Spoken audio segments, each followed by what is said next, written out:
Hello praise God.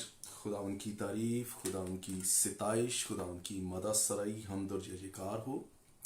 और खुदा यीशु मसीह के ज़िंदा जलाली और बाबरकत नाम में मैं खुदा का खादम पास्टर आसिफ एम सादिक आज आपके सामने खुदा के ज़िंदा कलाम की सच्चाइयों को लेकर हाजिर हूँ। और मैं सबसे पहले खुदा बाप, खुदा बेटे और खुदा पाक रूह का शुक्र अदा करता हूँ जिसके तवसत से ये मुमकिन हुआ कि मैं दी upper room church Chowk Lucknow India के प्लेटफॉर्म से आपके साथ खुदा के कलाम की खिदमत कर सकूं। और इस बात के लिए मैं खुदा का शुक्र अदा करता हूं। अगर आपको काइंडली मेरी आवाज़ ठीक आ रही है तो मुझे नीचे कमेंट में ज़रूर बताइएगा ताकि मैं ज़रा फ्रीली इसको मज़ीद खुदा के जलाल के लिए एक तरह से बिल्कुल किसी भी फ़िक्र से आज़ाद होकर के आपको मेरी आवाज़ ठीक आ रही है या नहीं, तो मैं आपके साथ कलाम की खिदमत कर सकूं। जी, a little loud, okay, that's fine. I'm going to adjust pastor Prag Wesley ने, जो कि इस वक्त मेरे होस्ट भी हैं इस खिदमत के अंदर यहाँ से, तो मैं 1 मिनट में जी अभी काइंडली मुझे अपना नीचे कमेंट करके बताइएगा कि मेरी आवाज़ आप तक आ रही है कि नहीं, और क्या ये आवाज़ बिल्कुल ठीक आ रही है। Praise God. Pastor Prag Wesley ने लिखा है कि प्रेज़ गॉड, इसका मतलब है कि वो उनको मेरी आवाज़ आ रही है और बिल्कुल क्लियर आ रही है। खुदा उनका शुक्र हो। जी, तो हम अपनी खिदमत का आगाज़ करते हैं। सबसे पहले मैं खुदा बाप, खुदा बेटे और खुदा पाक रूह का शुक्र अदा करता हूँ जिसके वसीले से ये मुमकिन हुआ कि आज मैं दी upper room church Chowk Lucknow के प्लेटफॉर्म से खुदा के कलाम की खिदमत कर सकूँ। और मैं पास्टर प्राग वेज़ले इंडिया से जो हैं उनका शुक्रिया अदा करता हूँ जिन्होंने मुझे ये मौका दिया। मेरा नाम पास्टर आसिफ एम सादिक है। मैं the Jesus is the only answer church international London UK के प्लेटफॉर्म से आपके साथ मुखातिब हूँ। और ये खिदमत का जो तोड़ा है दी upper room church Chowk Lucknow India के प्लेटफॉर्म से इस वक्त आप लाइव देख रहे हैं। और इससे पहले कि हम खुदा के कलाम की खिदमत शुरू करें, खुदा के कलाम की सच्चाइयों को जानें, मैं आप लोगों के लिए छोटी सी दुआ करना चाहता हूं और सुनने वालों के लिए दुआ करना चाहता हूं। और मैं इस सारे माहौल को, आज के दिन को और इस वक्त को मैं खुदा के रूह के कंट्रोल में देना चाहता हूं। आइए अपने सरों को झुकाएं, अपनी आंखें बंद करें। Hallelujah, glory to Jesus. हमारे नहायत ही मेहरबान, बुजुर्ग, जलाली, वफादार, ला तब्दील आसमानी पिता, तेरा शुक्र, तेरी तारीफ, तमजीद, सिताइश, मदसराई, हमद और जय जयकार करते हुए तेरी पाक हजूरी में आते हैं। और खुदा तेरा शुक्र करते हैं इस वक्त के लिए। और इस वक्त मैं तेरा खादम होते हुए खुदा बाप, खुदा बेटे और खुदा पाक रूह के नाम में तेरा शुक्र करता हूँ कि इस खिदमत के वसीला से तूने मुझ नाचीज़ को इस लायक समझा कि मैं खुदा इस प्लेटफॉर्म के ज़रिए से खुदा की खिदमत कर सकूँ, तेरे कलाम की खिदमत कर सकूँ। खुदा मैं तेरी मिन्नत करता हूँ कि आज का कलाम हमारे लिए बाइस बरकत ठहरे, सुनने वालों के लिए बाइस बरकत ठहरे, और हम खुदा तेरी निजात के पैगाम को जान सकें, यीशु मसीह नासरी के नाम से, आमीन। God bless you. जी, आप सब जो ज़्यादातर सुनने वाले हैं, देखने वाले हैं, जिनके मैं इस प्लेटफॉर्म से, दी अपर रूम चर्च के प्लेटफॉर्म से जो लोग खिदमत में हिस्सा लेते हैं, मैं उनके लिए भी खुदा का शुक्र अदा करता हूँ। आप लोग इस प्लेटफॉर्म की खिदमत को जानते हैं, समझते हैं, और मैं पास्टर प्राग वेज़ले का शुक्रिया अदा करता हूँ जिन्होंने इस खिदमत को शुरू किया है। और इस चर्च के लिए मैं बड़ा खुदा का शुक्र अदा करता हूँ। The upper room church Chowk Lucknow, the upper room, बाला खाना या बाला खाने की कलीसिया, दैट्स वेरी इंपॉर्टेंट। हमारे लिए यह समझना बहुत बहुत इंपॉर्टेंट है कि अपर रूम क्या है, कलीसिया के लिए इसकी क्या अहमियत है। हम अपर रूम या बालाखाने की कलीसिया का जो अहवाल देखते हैं एमाल के अंदर, दो जगहों पर, एमाल पहले बाब के अंदर और एमाल दूसरे बाब के अंदर, और हम देखते हैं कि कलीसिया बदल गई और कलीसिया की खिदमत का काम कैसे पावरफुली शुरू हुआ। और इसके बारे में हमने बहुत कलाम सुना, समझा। लेकिन आज मैं अपर रूम के ताल्लुक से जरा हटकर कलाम की खिदमत करना चाहूंगा। आज मैं इस बात के ताल्लुक से बयान करना चाहूंगा कि असल में हमारे अंदर हमारा स्पिरिचुअल अपर रूम क्या है, हम रूहानी तौर पर अपर रूम के कैसे अहल हो सकते हैं। अजीजों, यह बात याद रखें कि अपर रूम हमारी या ईमानदारों की या मसीहियों की जिंदगी में आसानी से नहीं आया, लेकिन यह कौमों के लिए आसानी लेकर आया है। इस अपर रूम के पीछे बड़ी सख्त कुर्बानी पिन्हा है, पोशीदा है, छुपी हुई है, और आज हमने इसी को समझना है।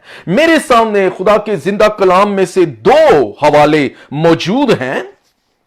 पहला हवाला एमाल की किताब में से, नए अहदनामा में से, और दूसरा हवाला सलातीन की किताब में से, पुराने अहदनामा में से मेरे पास मौजूद है, और हम इस हवाले को देखेंगे। मैं देखना एक्चुअली चाह रहा था कि प्रेज गॉड, हाँ जी, मेरे पास दूसरा फ़ोन भी है, तो इसमें मैं देख रहा था कि किसी ने मुझे लाइव इनविटेशन भेजी है, तो मैं इसको साथ साथ लाइव भी कर रहा हूं। तो हम ये दो हवाले खुदा के कलाम में से देखेंगे, और इसके बाद इसमें से हम समझेंगे खुदा की मर्जी। पहला हवाला एमाल पहले बाब की 13 आयत और दूसरे बाब की पहली 2 आयत। पहले बाब की 13 आयत में लिखा है, 12 आयत से बल्कि मैं पढ़ूंगा। तब वो उस पहाड़ से जो जैतून का कहलाता और यरूशलेम के नजदीक सबत की मंजिल के फासला पर है, यरूशलेम को फिरे, और जब उसमें दाखिल हुए तो उस बाला खाना पर चढ़े जिसमें वो यानी पतरस और यूहन्ना और याकूब और इंद्रियास और फिलिप्पस और तोमा और बरतुलमाई और मत्ती और हल्फई का बेटा याकूब और शमौन ज़ेलोतीस और याकूब का बेटा यहूदा रहते थे। और दूसरे बाब की पहली 2 आयत, जब ईद पेंतिकोस्त का दिन आया तो वो सब एक जगह जमा थे कि यकायक आसमान से ऐसी आवाज आई जैसी जोर की आंधी का सन्नाटा होता है, और उससे सारा घर जहां वो बैठे थे गूंज गया, और उन्हें आग के शोला की सी फटती हुई जुबानें दिखाई दी, और उनमें से हर एक पर आ ठहरी। और दूसरा हवाला पहला सलातीन उसका 17 बाब और उसकी 17 से 19 आयत। पहला सलातीन 17 बाब 17th चैप्टर और उसकी 17 से 19 आयत तक यूं मरकूम है। इन बातों के बाद उस औरत का बेटा जो उस घर की मालिक थी बीमार पड़ा, और उसकी बीमारी ऐसी सख्त हो गई कि उसमें दम बाकी ना रहा। सो वो एलिया से कहने लगी, ऐ मर्द खुदा, मुझे तुझसे क्या काम? तू मेरे पास आया है कि मेरे गुनाह याद दिलाई और मेरे बेटे को मार दे। उसने उससे कहा, अपना बेटा मुझको दे, और वो उसे उसकी गोद से लेकर उसको बालाखाना पर जहां वो रहता था ले गया और उसे अपने पलंग पर लटाया। खुदा के पाक कलाम के पढ़े और सुने जाने पर उसकी बरकत ठहरे। तो अजीजों, आज हम बालाखाना, दी अपर रूम की अहमियत को जानने वाले हैं, और यह बहुत इंपॉर्टेंट अगले चंद 15-20 मिनट या हाफ एन आवर आपके लिए बहुत इंपॉर्टेंट है। मेरे साथ रहिएगा, आपको इस मुकाशफा को जानना है अगर आप ईमानदार हैं तो। एमाल में हमने जो हवाला पढ़ा, वहां हम देखते हैं दूसरे बाब के अंदर कि जब रूह कुद्स नाज़िल हुआ तो वो बोलने लगे। वो क्या बोलने लगे? आपने बेशुमार मर्तबा इस पर कलाम सुना हुआ है। वो बोलने लगे और जो भीड़ जमा थी वो सुनने लगी। वो क्या बोलने लगे? वो कलाम बोलने लगे। और लोग क्या सुनने लगे? वो कलाम सुनने लगे। लोगों ने कलाम को सुना। आज इंसान की अव्वलीन जरूरत जो है वो कलाम को सुनना है, खुदा के मुंह की बातों को सुनना है, खुदा के मुंह का कलाम जो जिंदगी देता है। और कलाम मुजस्सम हुआ और हमारे दरमियान रहा। वो कलाम यीशु मसीह है, और लिखा है और उसमें जिंदगी थी, उसमें नूर था, उसमें रोशनी थी, वो तारीकी में चमकता था, वो चमकता है और रास्ता दिखाता है। और ऐमाल के अंदर लोग ये कलाम सुनने लगे और ये वाकया अपर रूम से स्टार्ट होता है जहां से वो सारा घर हिल गया।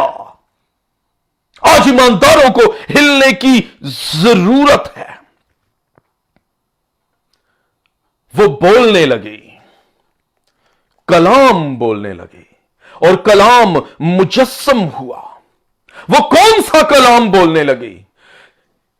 कलाम तो हम हर रोज बोलते हैं, कलाम तो करते हैं, लेकिन वो कलाम करने लगे जिसकी हर इंसान को जरूरत है, खुशखबरी का कलाम, the word of good news. क्योंकि यह कलाम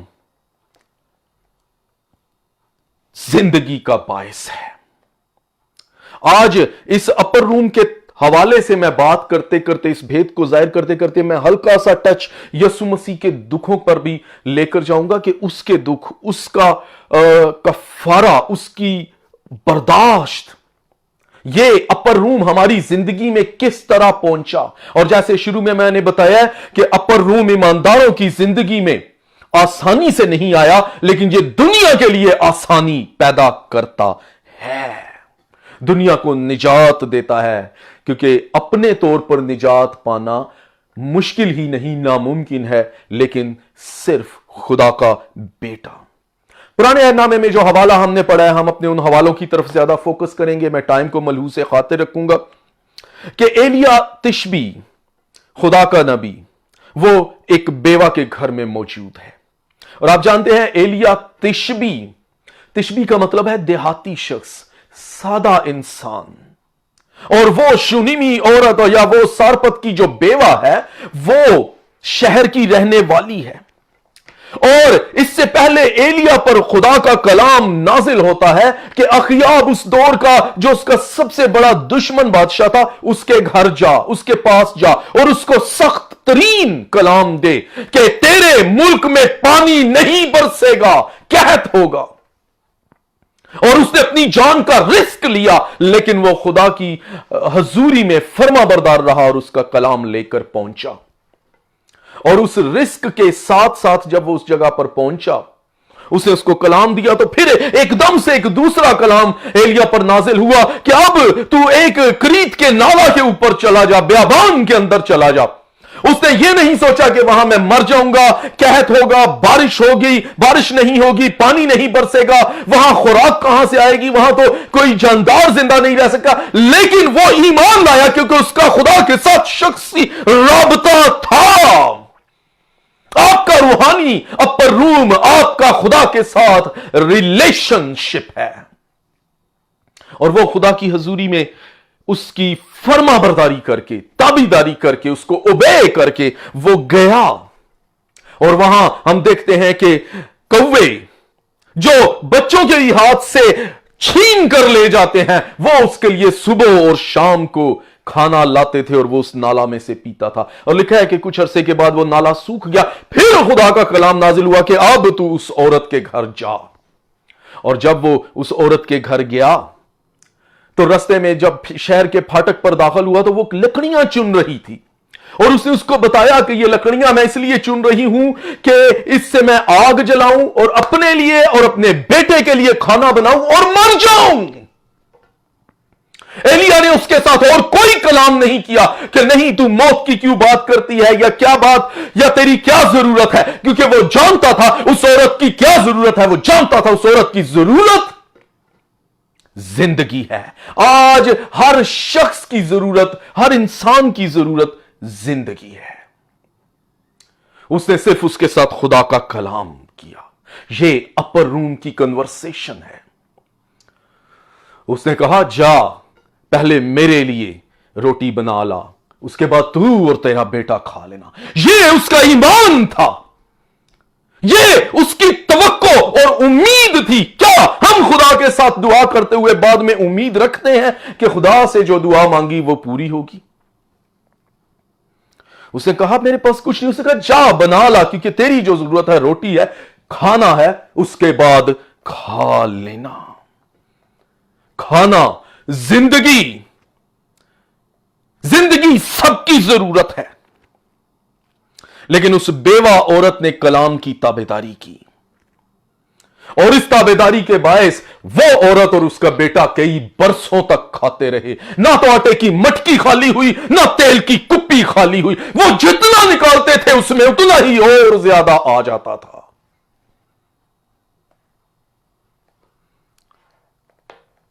लेकिन आज के दौर में ये ईमान, ये रिलेशनशिप खादमों में कहां है?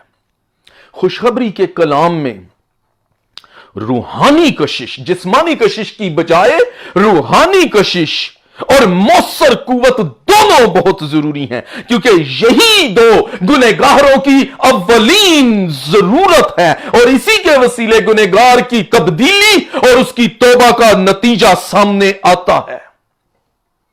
जिस्मानी कशिश, जिस्मानी जरूरत को अहमियत देकर आज बहुत से लोग रूहानी अहमियत को रद्द कर रहे हैं और जिंदगी के कलाम को रद्द कर रहे हैं। जिंदगी का कलाम, रूहानी जरूरत, हर एक की जरूरत यीशु मसीह है, जो कलाम है, जो जिंदगी देता है। यसाया 53 बाब के अंदर यसाया क्या कहता है कि जब हम उस पर निगाह करते हैं तो कुछ हुस्नो जमाल नहीं, यानी कोई कशिश नहीं, इसलिए लोग उससे दूर होने की कोशिश करते हैं। लेकिन वही हमारी डेस्परेट जरूरत है गुनहगारों की। आज अफसोस यह है कि बहुत से खादमीन ने खुशखबरी को एंटरटेनमेंट बना दिया है।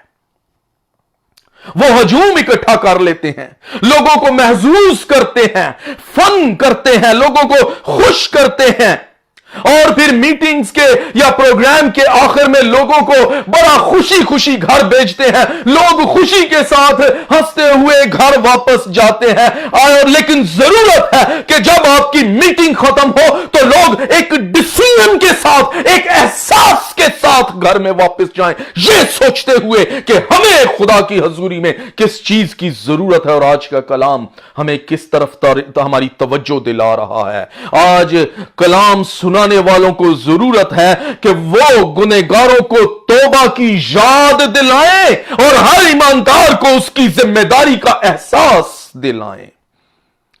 निजात का पैगाम सुनाना कोई ज़हनी सुकून देने वाली दवाई नहीं है कि लोगों को कलाम सुनाया, बड़ा अच्छा हुआ जी, अच्छा जी, बड़ा मजे का कलाम था। लोग सोचें कि यह कलाम मेरे लिए क्या कहता था और कहता है, मेरी क्या जिम्मेदारी है, मेरी सबसे अव्वलीन क्या जरूरत है। आज अपने आप को पहचानना और यीशु मसीह की जरूरत, इसकी पहचान इंसान की अव्वलीन जिम्मेदारी है। अमाल 8 बाब में हम देखते हैं कि फिलिपस जब हबशी खोजा से मिला तो हम देखते हैं कि हबशी खोजा एक मुतमईन शख्स था, वो खुशहाल था, वो खजाने का मालिक था, मलका के खजानों का मालिक था, उसकी कोई जरूरत नहीं थी। लेकिन इसके बावजूद फिलिपस ने उसकी किसी जरूरत के बारे में उससे नहीं पूछा, क्योंकि फिलिपस जानता था कि यह कितना भी अमीर है, इसकी जरूरत क्या है, इसको असल क्या चीज जरूरत है। इसलिए उसने वक्त जाया करने की बजाय इधर उधर की बातों में, खादिमों वक्त जाया ना करो, उसने फिलिपस ने हबशी खोजा से इधर उधर की बातें, उसकी जरूरतों के बारे में पूछने में वक्त जाया करने की बजाय डायरेक्ट उसको यीशु मसीह के बारे में बताना शुरू किया, क्योंकि वो जानता था कि उसकी असल जरूरत यीशु मसीह है। सब कुछ होने के बावजूद वो खाली था, वो दौलत का मुख्तार और खजानों का मुख्तार होने के बावजूद गरीब था, वो आला पोशाक के बावजूद नंगा था। कहीं आज हम भी रूहानी तौर पर इसी तरह तो नहीं कि सब कुछ रखते हुए भी हम गरीब और नंगे और लाचार और बेचारे हैं, जिनका कोई चारा नहीं है। हबशी खोजा की जरूरत जिंदगी की रोटी थी। वो तईशात, वो लग्जरी, वो लवाजमात नहीं थे जिनका वो मुख्तार था। उसकी जरूरत अब्दी जिंदगी और बका की रोटी थी, जो यीशु मसीह है, जो कहता है कि जिंदगी की रोटी मैं हूं। और कोई भी सिर्फ इस दुनियावी रोटी से जिंदा नहीं रह सकता, बल्कि खुदा के कलाम से, जो सबकी जरूरत है। کلام کو جاننا اور کلام سے واقف ہونا اس بیوہ کی بھی ضرورت تھی، اور ایلیا نے یہی کیا۔ ان سب باتوں کے بعد ایک اور واقعہ ہم دیکھتے ہیں کہ ایلیا اس گھر میں ہے، ایک بالا خانے میں ہے، اور وہ بالا خانہ ایلیا کا خدا کے ساتھ ریلیشن شپ تھا۔ اور کچھ عرصے بعد اس عورت کا بیٹا بیمار ہوا۔ بائبل نہیں بتاتی کہ اس کی بیماری کتنی لمبی تھی یا کیسی تھی، لیکن یہ بتاتی ہے کہ اس کی بیماری بگڑتی گئی یہاں تک کہ وہ مر گیا۔ He was dead, totally dead, real dead۔ ایلیا بالا خانے میں ہے، اور all of a sudden اس کو چیخو پکار سنائی دیتی ہے۔ وہ نیچے بھاگ کر جاتا ہے اور عورت کو روتے پیٹتے چیختے چلاتے اور ایلیا کو دیکھتے ہی اس کے ساتھ شکوے شکایت کرتے پاتا ہے۔ عورت ایلیا کو دیکھتی کہتی ہے، تو یہاں کیوں آیا کہ مجھے میرے گناہوں کو یاد دلائے اور میرے بیٹے کو مار ڈالے؟ آج خادم کتنے لوگوں کو احساس دلاتے ہیں ان کے گناہوں کا۔ امیجن کریں کہ ایلیا کی ذہنی حالت کیسی ہوگی۔ وہ بالا خانہ سے سب سے پہلے آل آف اے سڈن چیخو پکار سنتا ہے، بھاگا نیچے جاتا ہے، ایک بڑی موت کوہرام سامنے ہوتا ہے، وہ تندرست بچہ اس کے سامنے مرا پڑا ہوتا ہے، اس کی ماں کا برا حال ہے، چیخو پکار کر رہی ہے، اور وہ ایلیا کو دیکھتے ہی اسے بے طرح چمٹنے لگتی ہے اور اس سے شکوے شکایت کر رہی ہے کہ تو میرے بیٹے کو مارنے آیا، تو مرد خدا ہے اور مجھے میرے گناہوں کی سزا دینے آیا ہے۔ ایلیا کا رد عمل کیا تھا؟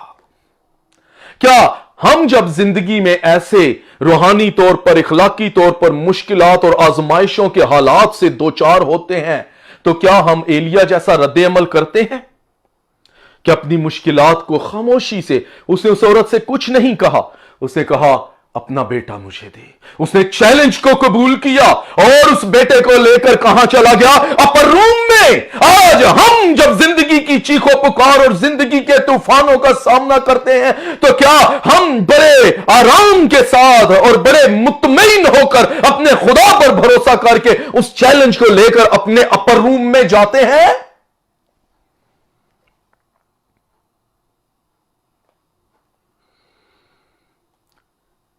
لیکن ایلیا نے اس کے غم کو برکت میں بدلا۔ بہت مرتبہ بہت سے غم آنے والے بہت بڑے اعزاز اور بہت بڑی برکت کا باعث ہوتے ہیں۔ میرے عزیزوں، آپ کا اپر روم کون سا ہے؟ ایلیا غمگین ہو گیا، لیکن یہ غمگینی کچھ بھی نہیں، یہ ایک چھوٹی سی بات تھی۔ آج میں آپ کو ایک بڑے غمگین شخص کے بارے میں، شخصیت کے بارے میں بتاتا ہوں جس کے بغیر ہماری زندگی ناممکن ہے، جس کے بغیر زندگی میں داخل ہونا ناممکن ہے۔ اور یسایہ اس شخصیت کے بارے میں کہتا ہے، وہ مرد غمناک اور رنج کا آشنا تھا۔ ہم اپنے دکھوں میں، اپنی پریشانیوں میں ہم سمجھتے ہیں ہمیں بڑے دکھ ہیں۔ آئیے ذرا یسوع کے دکھوں کو بھی ایک نظر دیکھیں اور پھر ہم واپس اپنی روحانی زندگی کی طرف آئیں اور دیکھیں کہ یہ اپر روم ہماری زندگی میں کیسے آیا۔ تصور کریں یسوع مسیح کے بارے میں جس کو یسایہ مرد غمناک کہتا ہے، لیکن وہ مرد غمناک، ایلیا تو تھوڑے لمحے کے لیے غمناک ہوا، لیکن وہ صرف ایک انسان کی زندگی کی بحالی کے لیے ہوا۔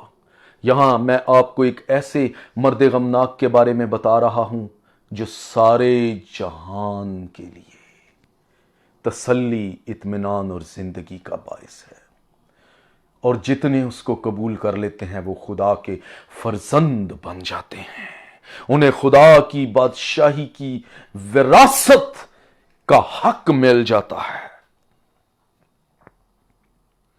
وہ مرد غمناک تمام جہان کے لیے نجات اور کفارہ ٹھہرا۔ آئیے ذرا اس کے غموں پر نظر کریں۔ یسوع مسیح، تاریخ کی ایسی شخصیت جس کا پر کوئی گناہ ثابت نہیں کر سکتا تھا، تو بھی जवानी के अयाम में तकरीबन 33 बरस की उम्र में उस पर मौत का फतवा दे दिया गया, और वो भी आम मौत नहीं, सलीबी मौत, अजियतनाक मौत, दर्दनाक मौत, हैबतनाक मौत, वो मौत जो सबसे मुआशरे के बुरे तरीन इंसान को इंतहाई कर्बनाक हालत में दी जाती थी, सबसे खतरनाक तरीन मुजरिम को जो दी जाती थी,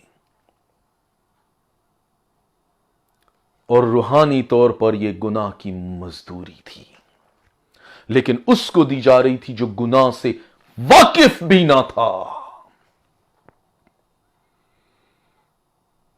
और उस मर्द गमनाक के मामला में यह दर्दनाक, हैबतनाक, खौफनाक जो मौत थी और भी ज्यादा अजियतनाक थी बनिस्बत दूसरे मुजरमों के। उसके बदन पर जो कील ठोंके गए, हर एक कील कमोबेश 6 से 8 इंच लंबा था। सदियों से एक आम तस्वुर किया जाता है कि उसकी हथेलियों में कील ठोंके गए, नहीं, उसकी कलाइयों में कील ठोंके गए थे, ना कि उसकी हथेलियों पर। अब कलाइयों में क्यों ठोंके गए थे? जो रोमन एक्सिक्यूशनर थे, जो रोमी उस वक्त के सिपाही जो लोगों को मारते थे, एक्सिक्यूट करते थे, हैंग करते थे, उनको प्रॉपर बॉडी के एक एक हिस्से के बारे में बताया जाता था कि कहां पर मैक्सिमम तकलीफ और अजियत पहुंचाई जा सकती है। और वो जानते थे कि कलाई की नसों के जो उजलात है, ये वो उजलात हैं जो कंधों को सहारा दिए होते हैं, और कलाई के उजलात में जब कील ठोंके जाते थे तो कंधों के पट्टे जो हैं वो अपना काम छोड़ देते थे, और फिर इन जगहों पर कील ठोंकने से वो उजलात फट जाते थे और कंधों की गिरफ्त और ताकत खत्म हो जाती थी।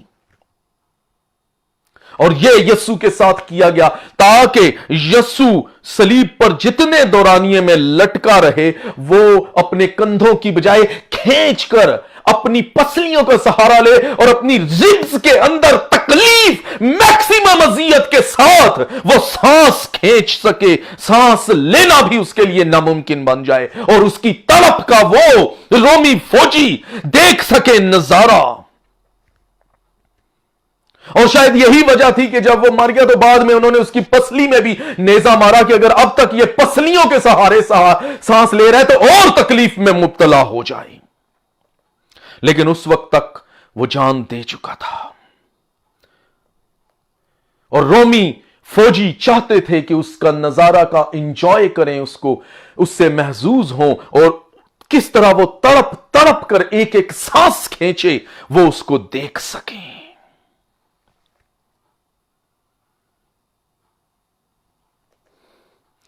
और फिर हम देखते हैं कि उसके पांव में निस्बतन उन 8 इंच बड़े कीलों से ज्यादा बड़ा कील 2 पांव की बजाय हर एक को एक के ऊपर रखकर ठोंका गया,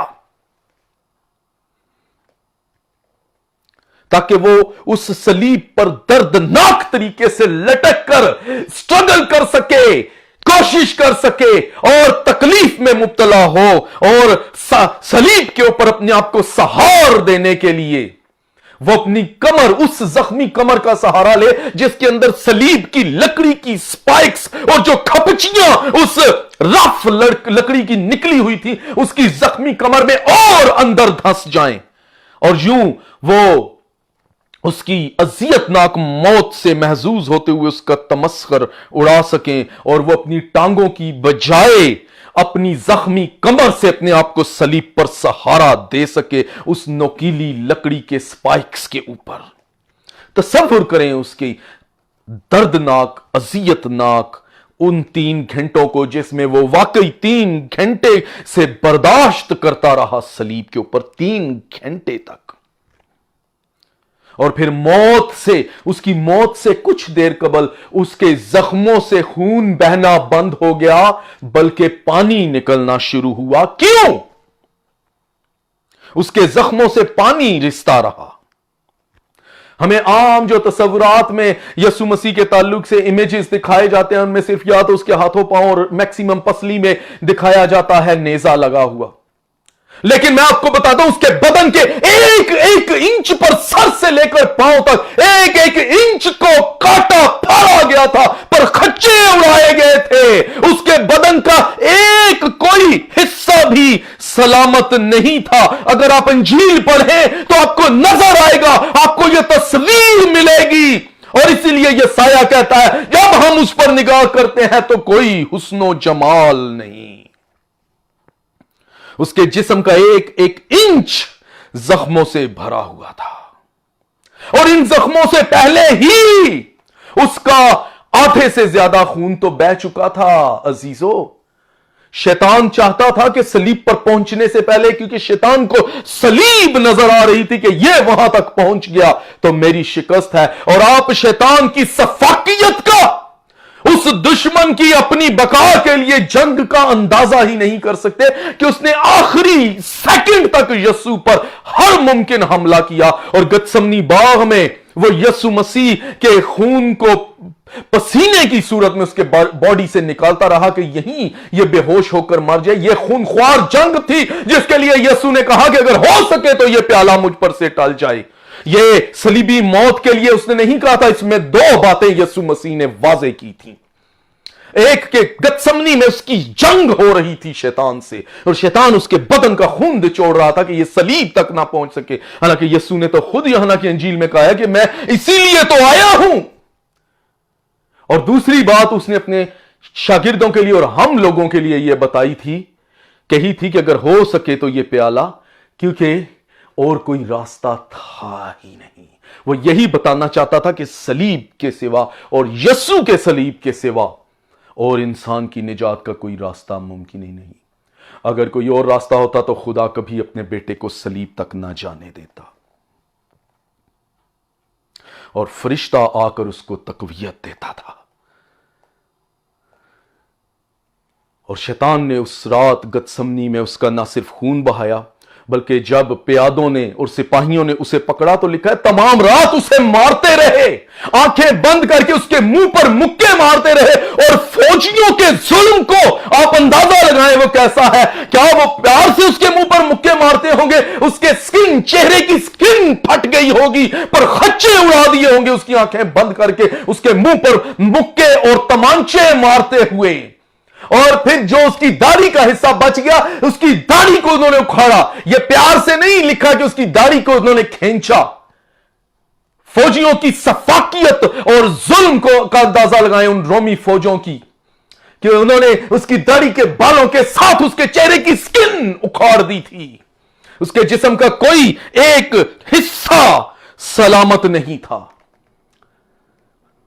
جب انہوں نے دیکھا کہ اس کا سر بھی بچ رہا ہے تو انہوں نے اس کے سر پر کانٹے، عام کانٹے نہیں، خطرناک اور زہریلے کانٹے، یہ شیطان کی آزمائش تھی کہ زہریلے کانٹوں کا زہر اس کے اندر چلا جائے اور صلیب سے پہلے مر جائے۔ اس کے سر کو بھی انہوں نے ایک ایک انچ کو زخمی کر دیا تھا، کانٹے اس کے اندر دھسا دیے، اور زہریلے کانٹے۔ اور پھر جب اس کے بدن پر کوڑے مارے گئے تو وہ کوڑے اس کے جسم سے بوٹیاں اکھاڑتے تھے، کیونکہ رومی اس وقت جو کوڑے مجرموں کو مارتے تھے ان کوڑوں کے اندر کانچ کے ٹکڑے بھرے ہوتے تھے جو جسم پر پڑتے ہی اس کے پر خچے اڑا دیتے تھے۔ اور یہ سب کچھ شیطان اسی لیے کر رہا تھا کہ وہ وقت سے پہلے مر جائے اور صلیب تک نہ جا سکے، لیکن اسے صلیب تک جانا تھا کیونکہ اور کوئی راستہ تھا نہیں۔ کسی بھی صلیبی مجرم کو کبھی بھی رومی تاریخ کے اندر کانٹوں کا تاج نہیں پہنایا گیا تھا، اور ان سب حالات کے اندر اگر کوئی عام انسان ہوتا تو وہ زندہ نہ رہ سکتا تھا۔ پھر ان سب باتوں کے علاوہ وہ سپائکس والی جس کی کھپچیاں نکلی ہوئی تھیں، وہ صلیب ہاتھوں سے پکڑ کر اس کے ایک ایک کھپچی، اس کی ایک ایک انگلی کی پور میں ہتھیلیوں کو زخمی، اس کے ہاتھوں کے اندر کی سکن کا ایک ایک انچ اس نے زخمی کیا، اور اس کم و بیش 30 کلو وزنی 30 किलोग्राम वजनी सलीब को वो उठाकर 2 किलोमीटर तक पैदल चला, और जिस नुकीले पहाड़ी रास्ते पर, गुलगता के रास्ते पर, कांटों और नुकीले पत्थरों पर वो चला, उसके पांव की स्किन, पांव के तलवों की एक एक इंच पर जख्म पड़ गए, और वो एक एक इंच, उसके जिस्म का कोई हिस्सा सलामत नहीं था। और अब सलीब पर इन सब जख्मों के अलावा उसके उज़लात को फाड़ दिया गया, और वो सांस खींचने के लिए पसलियों और अपनी कमर का सहारा लेता रहा, और अब उसके बदन में एक भी कतरा नहीं बचा था खून का, और उसके जख्मों से पानी रिसना शुरू हुआ। यस्सु ने अजीजों अपने बदन के एक एक खून के कतरे को बहा दिया। लोग तो कहते हैं नहीं, ये सब बातें हैं, ये मुहावरे हैं कि हम वफादारी में खून का आखिरी कतरा तक बहा देंगे। ऐसा कभी तारीख में नहीं हुआ। सिर्फ यीशु मसीह ने अपने बदन का सारा लहू बहा दिया, आपकी जिंदगी के लिए, मेरी जिंदगी के लिए, उस कलाम के लिए जो अपर रूम में बोला गया, जो जिंदगी बख्शता है। यह कलाम, यह अपर रूम हमारी जिंदगियों में आराम से नहीं आया, लेकिन यह बहुत से गुनहगारों की जिंदगियों में आराम लेकर आता है। तसव्वुर करें उस अजियत का। यस्सु जिंदगी की रोटी है, और हर किसी को, हर इंसान को उसकी डेस्परेटली जरूरत है। तो भी हमने उसे खुदा का मारा कूटा और सताया हुआ जाना, लेकिन उसने हमारी मुशक्कतें अपने ऊपर उठा ली। आज हर इंसान को उसकी जरूरत है। वह मर्द गमनाक और रंज का आशना हर इंसान की जरूरत है। हम वापस एलिया के दुख की तरफ आते हैं कि एलिया इन हालात के अंदर परेशान तो हुआ, लेकिन उसने ईमान, इन हादसात को देखा कि किस तरह वो औरत का बच्चा मर गया, वो औरत किस तरह बेतरह उससे चिमटने लगी, लेकिन उसने अपने ईमान को ना छोड़ा। अगर एलिया ईमान के वसीले से औरत का बेटा जिंदा कर सकता है, तो यीशु के दुखों को देखें, वो क्या कुछ कर सकता है। यूहन्ना 3:17 खुदा ने अपने बेटे को दुनिया में इसलिए भेजा कि दुनिया उसके वसीले से निजात पाए, ना कि मुजरिम ठहरे। यूहन्ना 3:16 तो हम पढ़ते हैं, खुदा ने दुनिया से ऐसी मोहब्बत रखी कि उसने अपना इकलौता बेटा बख्श दिया, ताकि जो कोई इस पर ईमान लाए हलाक ना हो बल्कि हमेशा की जिंदगी पाए। 17 आयत को भी पढ़ें, क्योंकि खुदा ने अपने बेटे को दुनिया में इसलिए नहीं भेजा कि दुनिया को मुजरिम ठहराए, बल्कि दुनिया उसके वसीला से, और कोई वसीला नहीं है। एलिया परेशान नहीं हुआ, ना उसने मैदान छोड़ा, वो पुरसकून रहा, और उसने बेवा से कहा कि अपना बेटा मुझे दे। क्या हमारी जिंदगी के इम्तिहानों में हम एलिया की मानिंद पुरसकून और रहते और ईमान को हाथ से नहीं जाने देते? क्या हमारा रवैया पुरउम्मीद होता है? क्या हमारा रिलेशन खुदा के साथ ठीक है? क्या हमारा रिलेशन खुदा के साथ एलिया के जैसा है? हम एलिया की जिंदगी से 3 हकायक को जानते हैं, समझते हैं। पहली हकीकत यह है कि एलिया खुदा के साथ ईमानदार था। ठीक है, हम पर आजमाइशें, मुश्किलें आती हैं, हमें परेशान होने की जरूरत है, हो परेशान। अगर हमें गुस्सा आए, हो गुस्सा। अगर हालात के बायस हमारा ईमान शक में पड़ जाए, कोई बुरी बात नहीं है। यूहन्ना इस्तबागी भी शक में पड़ा। उसने खुद यीशु के बारे में कहा यह खुदा का बर्रा है, लेकिन उसने फिर यह भी कहा, कैद से अपने शागिर्दों को भेजकर शक में पड़ गया कि तू ही है या कोई और है। शक की भी जरूर ठीक है, अगर कभी कभी हालात में शक भी, लेकिन इन सब के बावजूद क्या आप वफादार हैं? बात वफादारी की है। एलिया ईमानदार रहा, परेशान हुआ लेकिन वफादार रहा। दूसरी बात, खुदा की सुने। एलिया ने खुदा की सुनी। अब हमें कैसे यकीन है कि उसने कैसे सुनी खुदा की? क्योंकि इससे पहले तो एलिया के पास कोई तजर्बा, कोई तारीख में ऐसा रिकॉर्ड भी नहीं था कि कोई मुर्दा जिंदा हुआ हो। लेकिन उसने सुनी, उसने नामुमकिन को मुमकिन किया। तारीख में इससे पहले कोई मिसाल नहीं थी, कोई तस्वुर, कोई इमेजिन ही नहीं कर सकता था कि मुर्दा भी जिंदा हो सकता है। लेकिन उसने खुदा की सुनी, और एलिया खुदा के जवाब का पुर उम्मीद था। क्या आप खुदा से दुआ मांगने के बाद पुर उम्मीद रहते हैं? चट्टान पर लटकता हुआ शख्स किसी हाथ, किसी रस्सी, किसी सीढ़ी, किसी हेलीकॉप्टर का जरूर मुंतजिर होता है। हो सकता है वो बच जाए मरने वाला क्लिफ से गिरता हुआ। खुदा से कहे, खुदा तूने मेरे लिए मदद नहीं भेजी। खुदा कहेगा, वो किसी का हाथ, वो किसी ने सीढ़ी फेंकी, वो किसी ने रस्सी फेंकी, वो जो हेलीकॉप्टर तुझे बचाने आया वो मेरी ही आवाज थी। क्या हम खुदा की आवाज सुनते हैं? हमारी जिंदगी में बहुत से ऐसे वाकयात हैं, हम समझते हैं कि शायद ये कोइंसिडेंसेस है। नहीं, ये खुदा की आवाज है। खुदा की आवाज को सुने। और तीसरी बात हम एलिया की जिंदगी से जो सच्चाई सीखते हैं, एलिया ने खुदा को ओबे किया।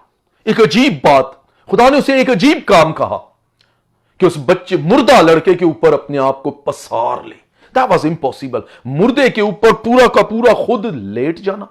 लेकिन वो अपने अपर रूम में लेकर गया और उसने खुदा की आवाज का यकीन किया और उसने अपने आप को उस पर पसारा। कुछ भी नहीं हुआ। वो उठा, उसने दुआ की, खुदाया तेरा कलाम मैं सुन रहा हूं, मैं ओबे करूंगा। फिर उसने अपने आप को पसारा, कुछ भी नहीं हुआ। लेकिन वो ओबे करता रहा जब तक कि वो मुर्दा लड़का जिंदा ना हो गया। क्या हम खुदा को ओबे करते हैं? क्या आपके अंदर कोई खुदा की ऐसी आवाज आती है कि ये करो, ऐसा करो, वहां जाओ, उससे माफी मांगो, कलाम को पढ़ो? क्या ये आवाज, ये एहसास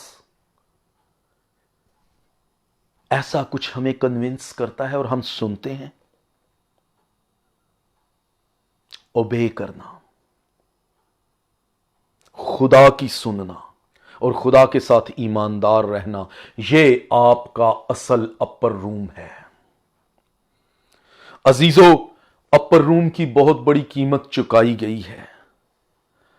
अपर रूम आसानी से नहीं मिला, लेकिन यह वो अपर रूम है जहां मोजज़ा होता है, जहां जिंदगी तब्दील होती है। और यह अपर रूम आपका खुदा के साथ शख्सी पर्सनल कनेक्शन है। खुदा आपको बरकत दे और इस कलाम के मुतल्लिक सोचने पर, तसव्वुर करने पर इस एहसास को आपके अंदर बढ़ाए कि हमारी क्या ज़रूरत है। अपर रूम, खुदा के साथ हमारा पर्सनल रिलेशनशिप। आइए अपने सरों को झुकाएं। हमारे नहायत ही मेहरबान, बुजुर्ग, जलाली, वफादार, ला तब्दील आसमानी पिता, मैं तेरा शुक्र करता हूँ तेरे कलाम की सच्चाई के लिए कि हमें तेरे साथ ईमानदार, वफादार रहने की ज़रूरत है और तेरे कलाम को सुनने और समझने की ज़रूरत है कि हमारी ज़िंदगियों का अपर रूम तेरे साथ रिफाकत है। इस कलाम के वसीला से खुदा उन सुनने वालों को ये फजल बख्श के वो अपने शख्सी ताल्लुकात तेरे साथ कैसे बनाएं और किस तरह तेरा यकीन करें और अपनी हर दुआ और मुनाजात के बाद तुझ पर उम्मीद रखें, क्योंकि यीशु मसीह हर एक की ज़रूरत है। हर किसी की डेस्परेट ज़रूरत जिंदगी की रोटी है और वो यीशु मसीह है।